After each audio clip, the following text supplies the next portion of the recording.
Don't look at the windows after dark. My name is Oleg, and I've lived my whole life in a small village in northern Russia. Half the year, it's pitch dark, and if you only knew what sometimes moves in that darkness. I was always afraid to look out the windows at night.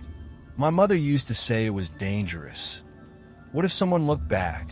I laughed it off, but never actually checked. Not until that December night. I came home late.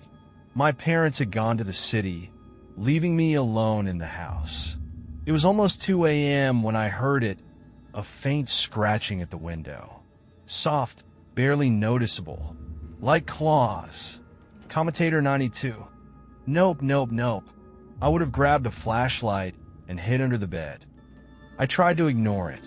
Then it came again, slower this time.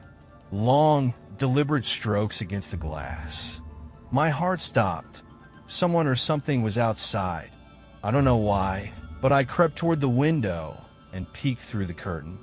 There in the snow stood something tall, unmoving.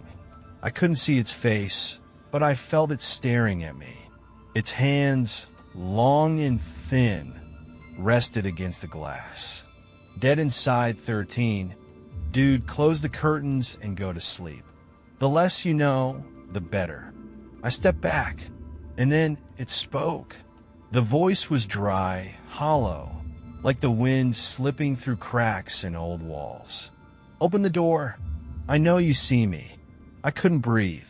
My body locked up, and then it smiled. I couldn't see its eyes, but I knew. I knew it was smiling. And then it pressed its face against the glass. I wish I had never looked, because what I saw staring back at me was my own face. Pale, distorted, with a black, gaping hole where the mouth should have been. I screamed and ran into the other room, slamming the door shut. Outside, I heard laughter, soft, distant, but so cold. I stayed locked in that room until sunrise. When I finally stepped outside, the yard was empty. Only deep footprints led away, disappearing into the forest. Commentator 92. You should have told someone. What if it comes back? Oleg, I never told a soul. But now, every night, I hear the whispering in my window. It calls to me, and I know that if I ever look again, it will take me. The eyes behind the curtain. It was a typical Sunday evening, and I had just moved into a new apartment on the edge of the city. The building was old, a bit run down, but it had character. At least that's what I told myself. I was alone, and I liked the quiet, the way the world outside seemed to disappear when I closed my door.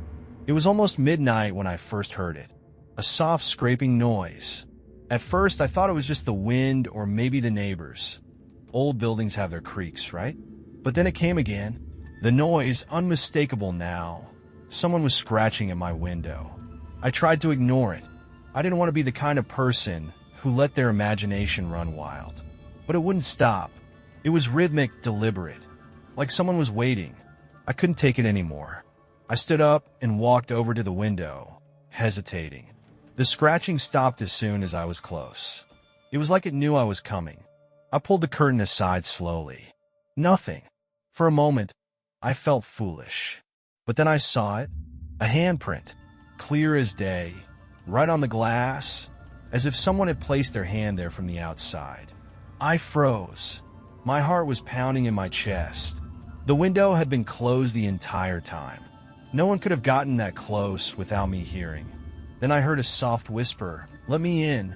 I backed away from the window, my breath shallow. It came again, this time louder. "Let me in." I scrambled to lock the window, but it wouldn't budge. The latch wouldn't turn. It was stuck as if something or someone was holding it shut from the other side.